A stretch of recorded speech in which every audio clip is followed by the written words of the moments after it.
listening to Your Ultimate Life with Kellan Fluckiger, only on LA Talk Radio.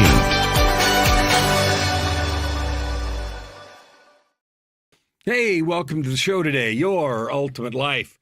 You know, this beautiful picture behind me, that's not AI, that's real life. And that house, that white car there, I used to own that house behind there. That's when Joy and I lived in Phoenix for many years. And we sold that when we moved up to Canada. But I love that picture.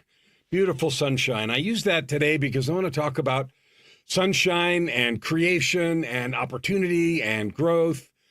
Like in the U.S., now I live in Canada, you know that, but Joy and I are both also U.S. citizens. And so we, of course, paid attention to the election that just took place. And what's interesting to me, and this isn't going to be a political show, but what's interesting to me is the level of doom and gloom that the people who lost the election are exhibiting, like blaming voters and calling people names like they were before. And you can be on either side of this, but that kind of stuff just doesn't create power. It doesn't create unity. It doesn't create any growth together. And I don't know, maybe it demonstrates the idea that some believe that there's no way to move forward with people whose views are that different.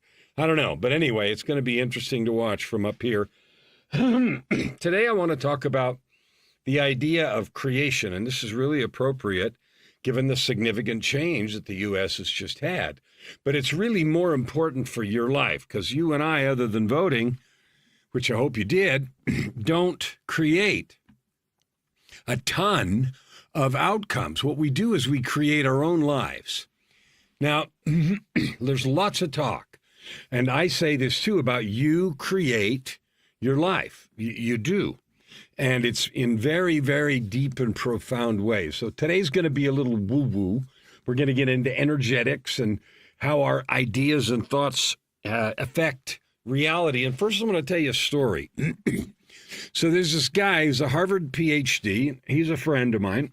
And he invented a mind mapping machine that wasn't just about being a lie detector, but it could dig into your brain and see about memories and whether or not you had a certain memory and so forth. So it was a super high-powered, sophisticated lie detector, and it was used by the FBI and the CIA in work finding terrorists and terrorist stuff. So it's quite legit and very powerful and very useful, and did a number of successful, terrorist plot interdictions and that sort of thing.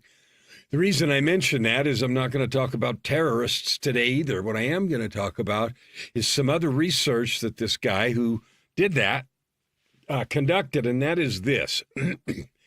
Plutonium is the stuff that makes nuclear explosives, right? And we know that. And there's a certain isotope of plutonium, plutonium-420. And the numbers after isotopes like carbon-14 and plutonium-420 and cesium-137 and all that sort of stuff, my chemistry nerd has shown a little bit. But anyway, they refer to the atomic weight. And the atomic weight is the sum of the number of protons and neutrons that are in the nucleus. That's how heavy something is. So plutonium-420 has 420 neutrons and protons in the nucleus. So it's quite a large atom because hydrogen, has one proton, and carbon has, 12, or regular carbon doesn't. Carbon-14 is a radioactive isotope of carbon, which has extra neutrons and then decays. It's radioactive, and that's how they do carbon dating. But anyway, plutonium-420 is also a radioactive isotope. Now, radioactive means that it emits gamma radiation, and it does that in the context of decaying. And plutonium-420 emits alpha particles, and it emits them on a very predictable rate. So if you have a blob of plutonium-420 and you have a plate where you can detect these alpha particles that are emitted periodically, plutonium-420 decays at a certain rate. like the speed of alpha particle emission is constant. It's been measured a zillion times, and that's one of the ways that you can measure things is by the decay of nuclear emissions with all radioactive materials. That's how they, like I said, carbon-14, that kind of predictable decay is how they date things and say it was 10,000 or 20,000 or so old because of how fast carbon-14 decays. So here's the interesting thing as a prelude to what we're going to talk about today, and that is this known decay rate of plutonium-420. It was the subject of several experiments at Harvard, and that was this. The question was, if I sit there and think about it, if I look at this plutonium-420 and I think about it, can I change this rate of decay, this rate of alpha particle emission? Now, I hope I'm not too chemically, down in the weeds here, but just think about it. So there's an atom sitting over there, a big one, plutonium-420, actually a zillion of them because it's in a blob. And the decay rate is well known, well established, and tested forever. And so the question was, can I think about it and change it? Now, that might seem ridiculous, but the question was in earnest, and the test was very carefully controlled, and it's been done many, many, many times. And here is the both surprising and not surprising conclusion. If you sit there and think, your intention can alter the decay rate of plutonium-420 as measured by that plate that detects alpha particle decay. So that's a long and complicated explanation to say what you think has real effects in the world. So real that you can actually change the molecular decay rate of plutonium-420. What? Yeah. So think about that. Now, he wrote a book called The Science of Creating Miracles, and it's really all about all the scientific evidence that has been gathered about our ability to think, wish, intend, focus on something, and that goes out of us in ways that we can't measure yet, and it goes out of us in such a powerful way that it literally affects the energetics of the environment around us. So measuring the decay of plutonium-420 is a laboratory way to measure that. But let's think about some practical ways that are in your own life, because after all, we're here to talk about creating your ultimate life, a life of purpose, prosperity, and joy that you love every day, that creates you a life purpose, creates all the cash you want, and is joyful to live. So if by thinking about it, you and I can affect something like nuclear decay rates, then it stands absolutely to reason that the same intention, the same power, the same focus can affect other things in the energetic realm. And of course, everything's created from energetics. Everything is energy. So you think, well, then how can I apply that? Well, one way that people talk about applying it in terms of your mind is they'll start saying affirmations to say positive things, to sort of try to create positive outcomes, and those don't work. And I'll tell you why they don't work. The truth is that you believe something else. So the energy that we send out comes from what we believe, not what we say. If you know exactly what I mean when I explain it this way. If you're having a conversation with someone and they tell you something, but there is an energy, maybe it's slight, subtle body language or something energetically that tells you there's a mismatch. You know something's not true. That's because the energy of their belief, the truth, is leaking out all over the place, and what they say doesn't make any difference. Another example that you'll recognize is maybe you or someone else will walk into a room. Let's say you're sitting in a room and you're facing away from the door, and someone walks in the room and they are really upset. And there's a lot of negative energy around them. You can feel that before you even turn around. And that's before they grunt or groan or make any noise at all. The energy coming in a room, you can feel that. You know it, you've done it. On the other hand, if someone comes in really joyful and happy and carrying positive energy, you can feel that also. Now, I'm not going to try to explain that. What I am going to do is understand how we can use that truth. It's scientifically true, demonstrated over and over in the lab. You have demonstrated it to your own protection when you sense the difference between what someone's saying and what their intention is. You know, they're saying something and their intention is not that. And maybe that's protected you and kept you safe. The notion of spiritual psychology, that's the study. Spiritual psychology is a study of this awareness and our ability to use this kind of energy to change stuff. Well, in order to change anything, I have to be aware of it. I have to understand it. So we're going to talk today about how to become aware of your energy. And this book the guy wrote, he called this energetic field around us the conscious, unified field. Now, that's a big honking set of words, but think about what it means. A conscious field means there is intelligence in this energetic field.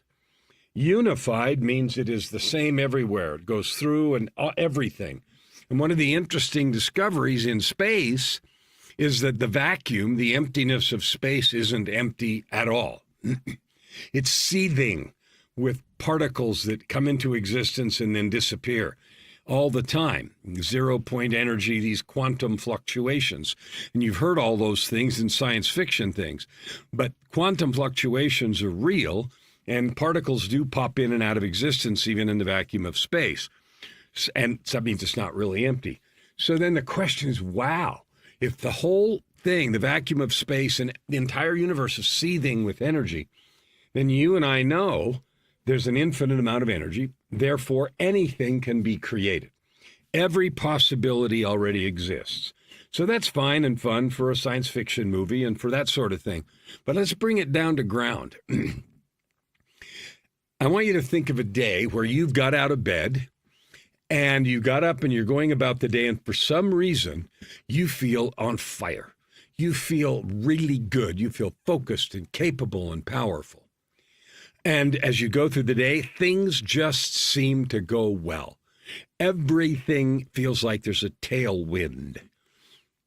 And you started with that positive intention and energy. And there are other days when you get up and have the opposite, and it affects everything negatively. Think about conversations in a relationship. You go into a conversation, and you have this expectation that it's going to be a bad one, and sure enough, it's a self-fulfilling prophecy. So we all have dozens, maybe hundreds of examples about where this stuff that we're talking about, our intention, our focus, our energy, affects everything. So let's figure out how to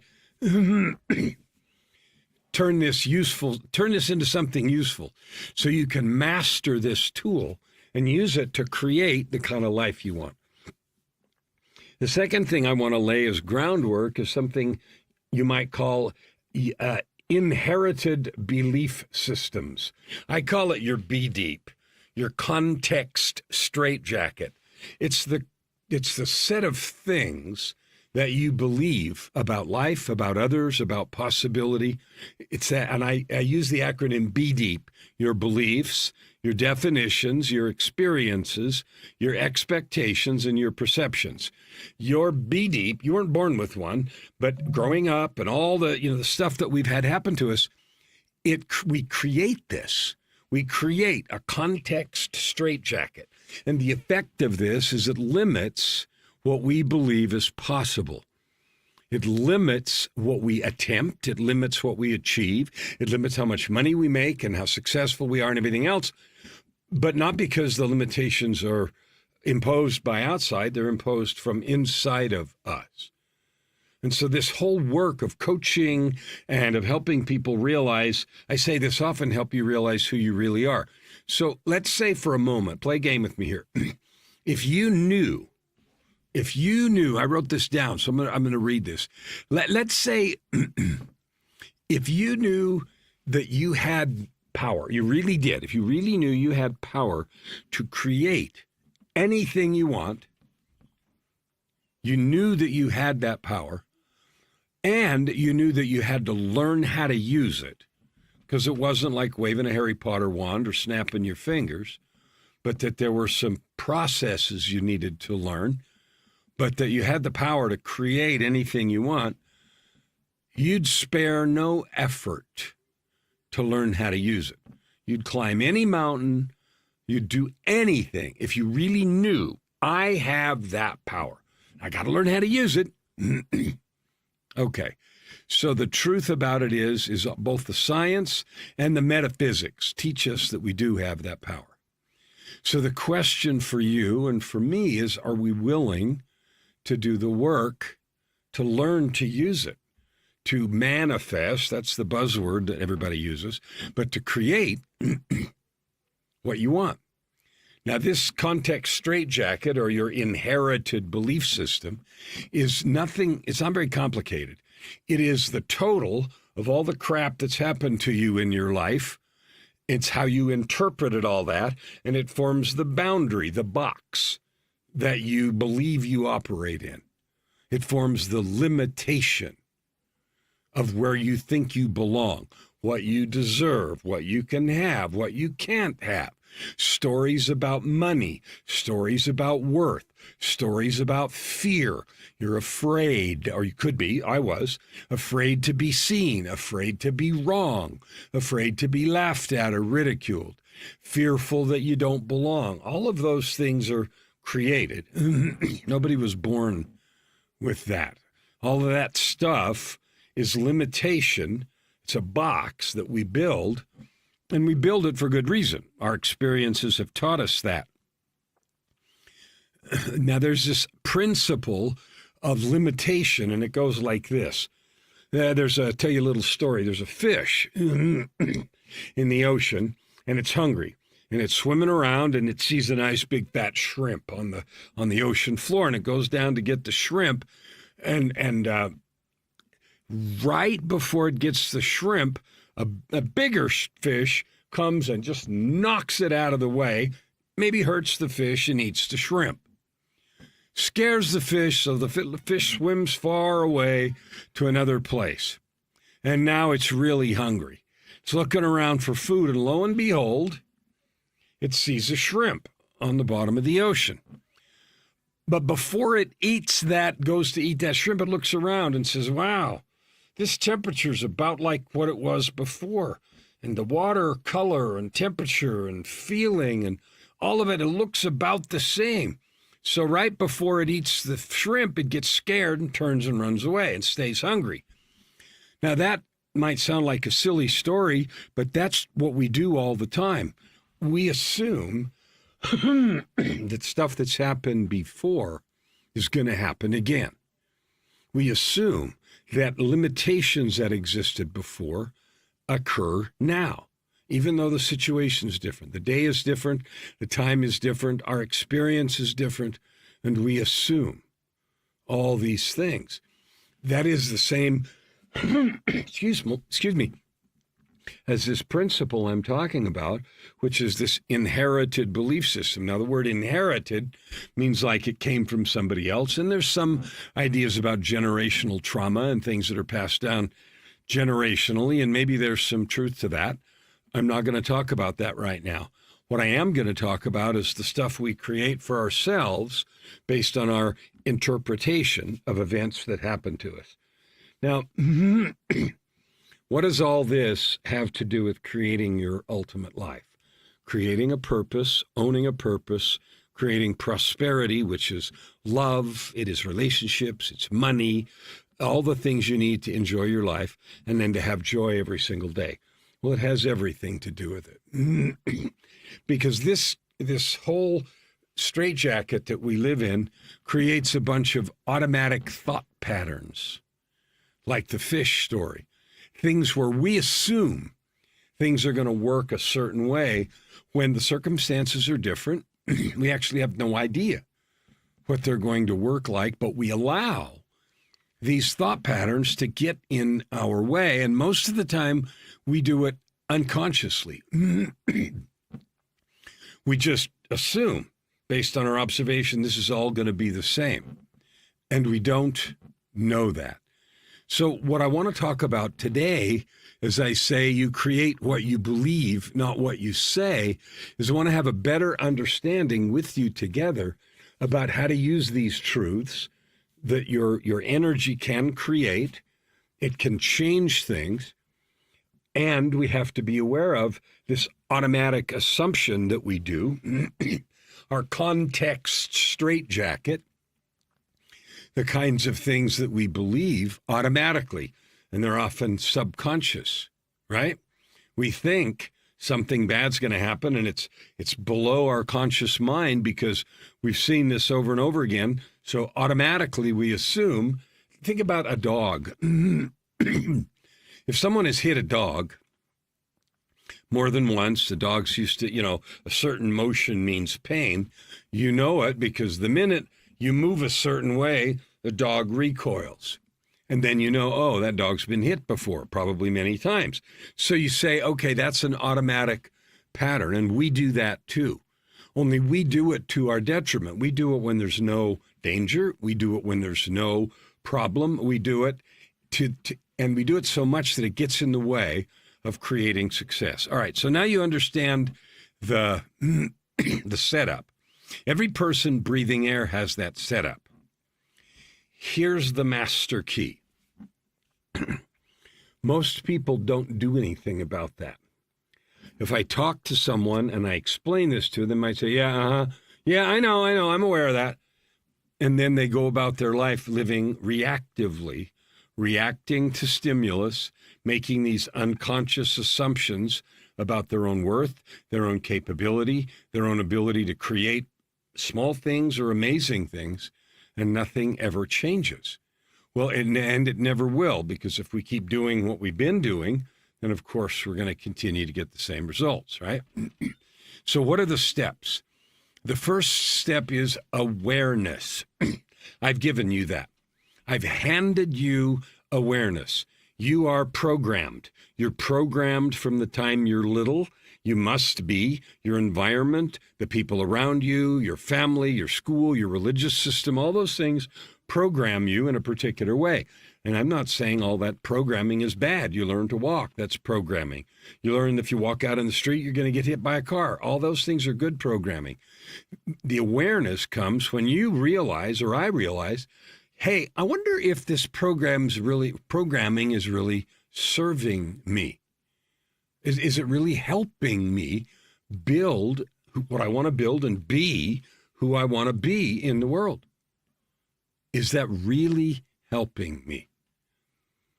Now that's a question worth thinking about. And here's some ways to recognize the answer. If you think of an idea, if you look at 2025 coming up in a couple of months or month and a half, and you say, I want to create more money, because most business owners are worried about more prospects, more money, more cash. Most people like me, coaches, consultants, authors, visionaries, artists are thinking, how do I reach more people? How do I get more money? Every business owner, how do I make more clients, make more money? Now, there's a whole episode where we have done already about how money's not the answer to everything. But for the moment, let's just roll with it. Right behind that goal, another goal that's very powerful that gets said all the time is, I'm going to get in shape.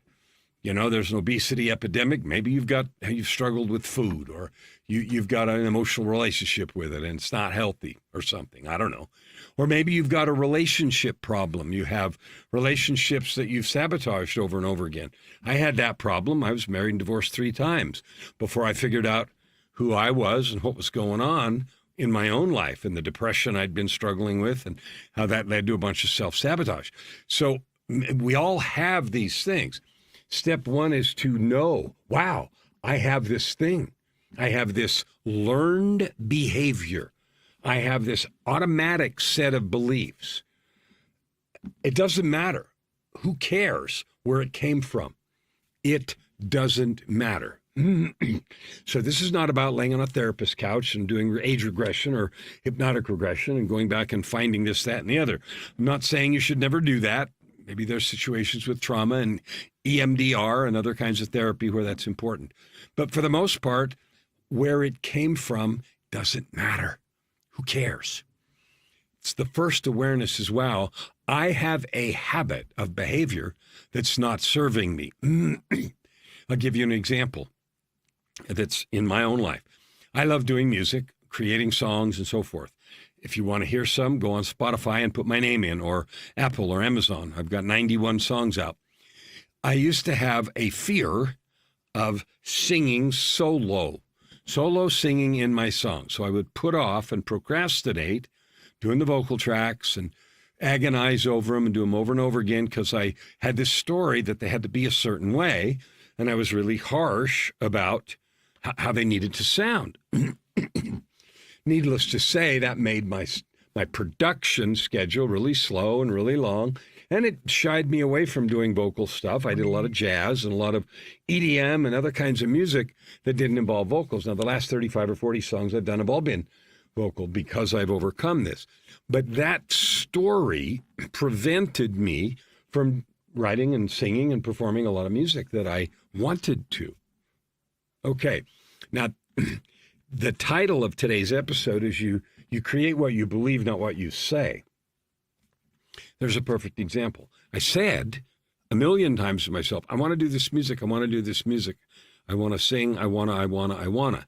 My beliefs were, I don't know if I can do this. I don't know if it'll sound good. I'm scared. What if people laugh at me? What if I suck? What if? You know those stories, right? And so that conflict between what I was saying, what I said that I wanted, and what I believed, the beliefs are going to win only always.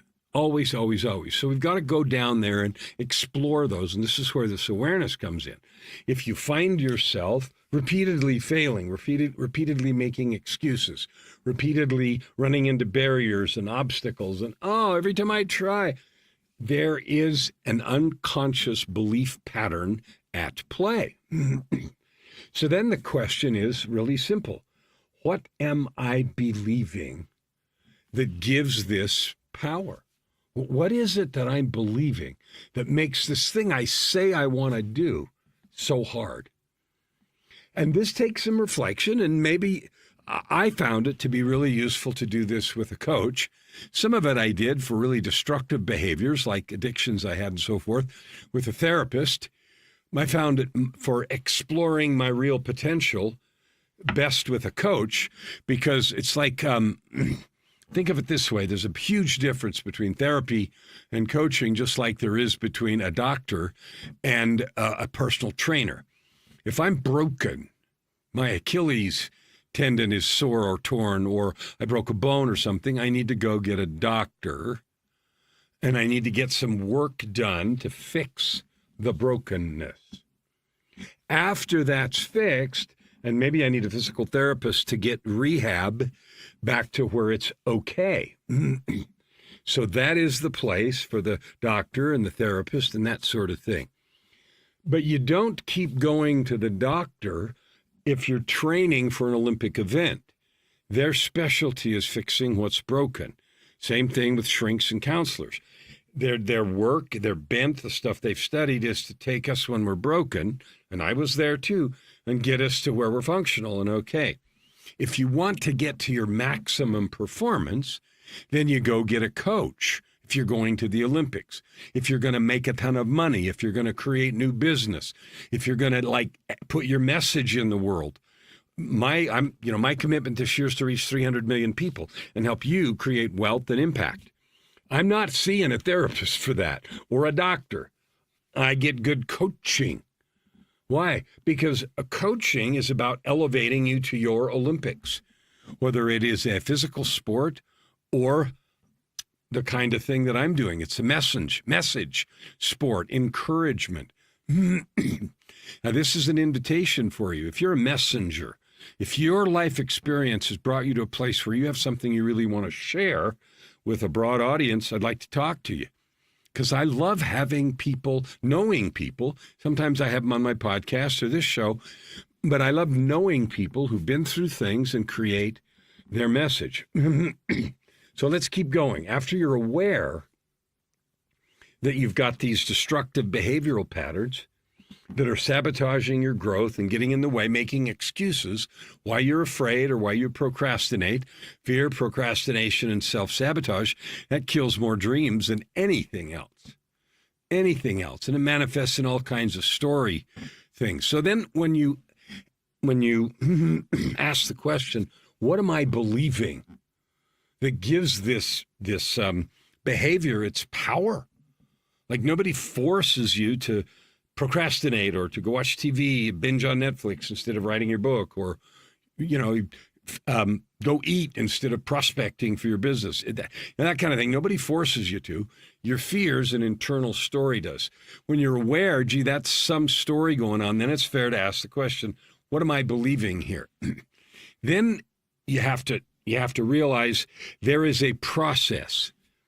There's a process to overcome that. And here's how you start it. One side of the equation is being a victim mindset, victim consciousness. The other side of the pendulum is creator, creation, ownership. I'm a victim of circumstance, or I'm a creator from circumstance. Now, if something happens that you don't like, or to me or you, and we sit around and we complain about it and we blame others and we bitch and moan, we have become and we are behaving as a victim of circumstance. If we ask a different question and we say, wow, this happened, it's not what I wanted, what can I create? What miracle can I create from this pile of crap? In fact, I don't even know it's a pile of crap. What can I create from this? Now, you might think that's a silly question and say, like I used to, duh, this is obviously a pile of crap. There's no way that it cannot be a pile of crap. That is never true. Never, ever, ever true. There is always opportunity. In every failure lies the seeds of equal or greater success. I did not coin that quote. I'm quoting somebody and I don't know who it is. In every setback or failure or struggle lie the seeds of a greater success. The question is, am I willing to take ownership and start taking action? Everybody has a lens. Like, here's a pair of reading glasses, right? And when I put them on, things change. They're magnified a little. If I put on polarized sunglasses, it blocks out UV rays and things look different. You and I, we each have a set of lenses. We view every experience, every conversation, every possibility, every single day through those lenses. The first thing is to recognize that you've got glasses on and that they color everything you see. The second thing is to realize everybody else has got glasses on and they see the same things that you see, only they see them different because their glasses are different. The third thing to realize is you can take them off. You can put on a different pair. You can change them. You are not stuck with the glasses you currently have, or the interpretations, or the feelings. None of that is permanent. It is what is today, but you weren't born that way. You created it. Maybe for self-defense, maybe for whatever, but you created it. Just that knowledge says, I'm not a victim of this. I own it. I own this circumstance. I can create anything I want from this. Now let's go back to the plutonium 420. If I focus on a circumstance that's in my life and I say, I'm unwilling to settle for where this is right now, I am using my intention and my focus to alter these circumstances, to change the decay, the alpha particle decay, to change the trajectory of my life. Now, this, I know it sounds sort of woo-woo, and it is. And for a long time, it was dismissed as nutcases. But parapsychology people, religious leaders, and others forever have known this truth. Now we finally proved it in the laboratory. And what that means is me and you were left without excuse. We have no excuse, period. Now, you're free, and so am I, to stay where we are, to ignore this powerful truth. One of the things I love helping people with is to reframe their lives in terms of their opportunities and power instead of their negative circumstance and weakness. Your opportunity is infinite. You have the ability right here, right now, to change that habit, whatever it is, of thinking about your life, your possibilities, your creative palette in a certain way. You can change that right now. You may not change it completely. It may not be permanent. It may take 1,000 repetitions. But if I go to the gym and I want to get a certain part of my body built up, it doesn't happen because I just look at the weight machine and I become aware of its existence. I have to get somebody to show me how to do it right, and then I have to go do the reps. Changing accessing our ability to change the world, to change the creative force, to access the creative force is the same thing. You need to get somebody that knows how to do that to help you. And that's one of the things I love doing, and here's how I go about it.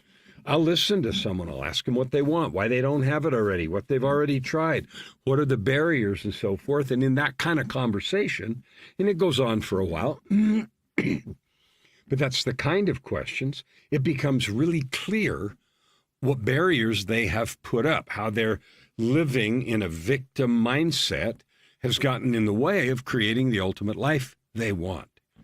And this is where what you speak and what you believe come in conflict. Because if you think that you're just going to say, okay, I don't believe that anymore, it's not enough. It's a start, but it's not enough. Because if the energy in you is that's bullshit, it won't happen. Yeah. All right, I'll look in the mirror and say, I believe that every day. Then your beliefs and your actions are in conflict, and your beliefs will win every time. Now, one of the books that I wrote that I'd like you to get, it's called The Book of Context. I talked earlier about your context straitjacket. The Book of Context is a book that is specifically written for one thing and one thing only. It's how to access and change those deep beliefs, how to identify them and how to access them and how to go through a process. It's outlined in the book about exactly how to change them. The Book of Context.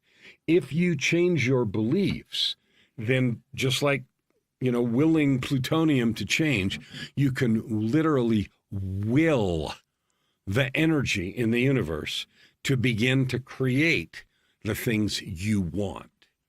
Now, one of the frustrations everybody feels about that is we can't snap our fingers and do it right this minute. It takes however long it takes, right? I can't will an acorn to turn into an oak tree in 5 minutes. The growth process takes what it takes. That's governed by the same laws, the universal laws that say that my energy can influence particle decay. Your influence, your energy, your real belief energy, not your mouth energy, your belief energy, can create your wealth, purpose, prosperity, joy. You can create that. One of the things that's most interesting to me about coaching is that people will come often. In fact, I would say by far the majority, and they're looking for coaching that is, okay, do these 5 things and then you'll have more prospects, more money, more success, more clients, better health, whatever. Do these 5 things and then you'll have that. And it comes because we live in a world where we've been lied to about the easy button, about the idea that all we have to do is push the easy button, download and double click, and suddenly the answer, the solution is right before us. And the dangerous part is it happens without effort. And then we make up stories like, well, if it's too hard, it must not be right. It's got to be simple. It's got to be easy. Well, it is simple, but it is not easy. It took us however many years to accumulate the beliefs, this context straitjacket that it did, and it's going to take some time to get rid of it. Fortunately, it doesn't take anywhere near as long to get rid of it, to change it, to access it, and create it differently. It doesn't take anywhere near as long to do that as it did to create it. And the reason is simple. We did not create it with intention. It was accidentally created by our interpretations of life over many years.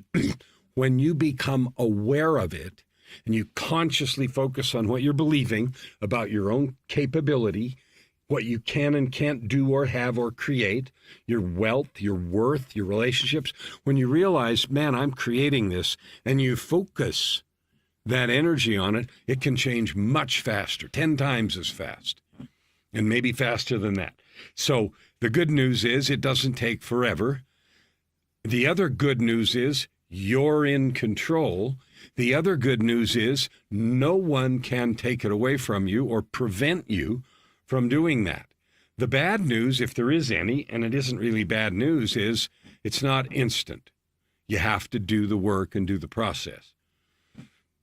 Okay, if you want to get strong, you got to go to the gym more than once. If you want to be able to swim, you got to do more laps. I remember when I first started learning to swim, many laps and stuff like that, I was amazed at how hard that was for me, and I thought I was in pretty good shape. It's a whole different set of muscles and requirements, and I had to do it a lot to get, to get any good at it. And I never became a great swimmer, but that was an example where I was stunned by the effort that 4 or 5 laps took in the pool to start with. Now, there's some other things that I want to give you before we get done today. The first is there's one key that unlocks the speed of this kind of work, going from victim mindset to owner mindset. One of them is self-love. Now, you're a divine being. You're a child of God. We all know that intuitively. Maybe we believe we've lost or we're too far, we've made too many mistakes. I used to believe that. So much so that I had a couple of suicide attempts in my dark years. It's not true. You're worthy, you're loved, and you're capable. Those are facts. The work is coming to believe that. Coming to believe that. There is no time. I don't care what's come before. You matter now, and you can still, right this minute, have big impact as you discover, develop, and create with your own gifts, talents, and life experience. It is worth every effort to discover your own limitations, to discover the belief patterns and systems that you have right now that are in your way. And when people say, I'm getting in my own way, this is what they're talking about. I want to do something, and the underlying beliefs that I have are smacking me upside the head all the time, telling me I can't, telling me to be afraid, telling me I'm going to fail over and over again. And that keeps repeating in this cycle. And the cycle is destructive. A big antidote, antibiotic, if you will, to that disease is self-love. So here's a simple exercise to start with. Tomorrow morning, go to the mirror, set your timer for 3 minutes. Look in the mirror in your own eyes and say to yourself, I love you. And repeat it and say it slowly and carefully. Now, at first it might sound hollow or stupid. You might laugh. You might want to look away. I had a client that told me he'd rather put his hand in a meat grinder because it was so hard to do to start with. But what that same client told me some weeks later was that it changed everything about his life. It changed his relationship with one of his kids, got rid of some estrangement. It did a whole bunch of stuff. And that was because he began to access the power of self-love, realizing that you, right here, right now, are valuable, you're worthwhile, you're capable, you're loved, you're lovable, you're worthy, you're worthwhile, you're amazing, and you have gifts and talents. But I'll bet you almost any amount of money that you have not been accessing the power that you have. You have not been fully using tools and skills that you feel intuitively you have. Instead, you've been allowing that context straitjacket to get in your way, to block your progress, and prevent you from moving forward. Now, fear, guilt, shame, all of those kinds of things disconnect us from that love. The antidote to that is forgiveness. Now, I'm not going to do an episode right now on forgiveness. We've just got a few minutes left. But I am going to give you another book to read. My learning to access the true and real power of deep and complete forgiveness changed my life. So earlier I recommended you use